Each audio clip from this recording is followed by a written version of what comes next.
রামের আরাধনায় যোগী আদিত্যনাথ ও তাঁর মন্ত্রীরা রবিবার অযোধ্যায় রামলালার দর্শন করে পুজো দিলেন। বাসে করে রাম মন্দিরে পৌঁছন যোগীর মন্ত্রী ও বিধায়করা। অযোধ্যায় ফুল দিয়ে সাড়ম্বরে অভ্যর্থনা উত্তরপ্রদেশের মুখ্যমন্ত্রীকে।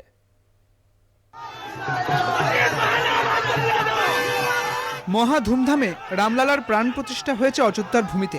যোগীর মন্ত্রীদের রাম দর্শনেও সাড়ম্বরের কোনো কমতি ছিল না। রবিবার উদ্বোধনের 21 দিনের মাথায় রামলালার দর্শন করেন যোগীর মন্ত্রী বিধায়কেরা। স্বয়ং উপস্থিত ছিলেন মুখ্যমন্ত্রী যোগী আদিত্যনাথও। অযোধ্যায় ছিল এলাহি আয়োজন।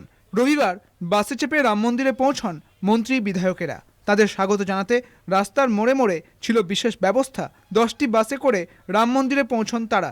কোথাও গাড়ির ওপর ফুল ছুঁড়ে স্বাগত জানানো হয়, কোথাও আবার মালা দিয়ে।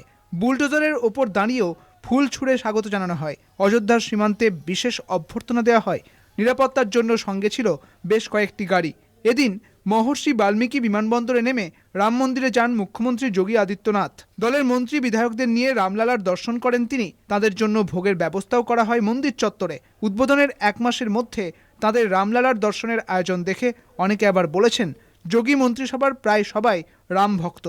অযোধ্যা থেকে বাসুদেবের রিপোর্ট, কলকাতা টিভি।